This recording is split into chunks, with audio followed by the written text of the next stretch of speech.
Teens from British Columbia are taking on Juul by launching a class action lawsuit. They claim that the e-cigarette maker is misleading customers by suggesting its products are healthier than smoking. This lawsuit claims that Juul engages in deceptive marketing practices and purposely targets minors. A spokesperson for Juul Labs Canada released a statement saying the company has not been served with the statement of claim and cannot provide any further comment. Earlier, I had the chance to speak to addictions expert Nirmala Raniga, who spoke about the vaping crisis and its impact on teens. Nirmala, thank you so much for joining us. So a lot of people across North America, health officials, are calling what's happening with vaping a crisis. Would you agree with that statement? Absolutely. Yesterday, I was just looking at some of the numbers, and in the U.S. media, it says they have got now over 800 cases of this vaping issues, with especially with young people, and 12 deaths. So this is actually a very serious problem. I think it has caught everybody off guard. I don't think health officials, physicians expected this to go this way. But how did that happen? How were so many people caught off guard? Well, I think when e-cigarettes were approved, or rather allowed, at no given time, the whole idea was that people would quit smoking and use e-cigarettes. Right? And in some cases, that is happening. That's right. However, what has happened is that with vaping, there's nicotine in vaping, and there's all sorts of chemicals nobody knows, and the market is flooded. It's a huge business. Yeah, it's multi-billion-dollar business. And it's unfortunate. It's targeting the youth. The whole idea initially was to help people get off smoking, but now we have created a new addiction. And it's just unfortunate and sad that so many of our young people are drawn to this.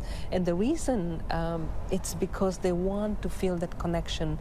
It's a social thing. It's a feel-good to do, to be in a group, to be being cool around vaping. Now, you operate a recovery and wellness center, an addiction center as well. You've been doing this for many years. How do you see this differently than previous addictions and other addictions like cigarettes, like drugs? Would you see a lot of comparisons?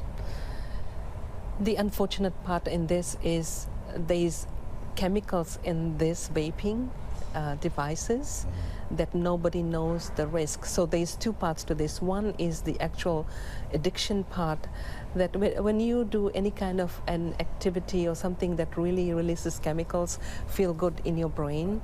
And so when you are stressed, when you're anxious, and when you try vaping, it makes you feel good. So what happens is, over timeline, you will reach out to vaping, and it creates a neural pathway in the brain that each time a situation comes up, that's what you'll reach to. And what it has done is that we have not, as a community, as a society, as a country, provided different wellness tools to our young people on how to connect.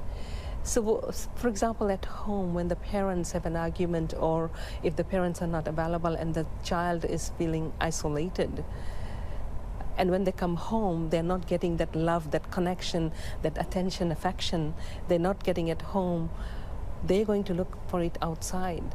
And the number one thing is approval, especially with teenagers, adolescents.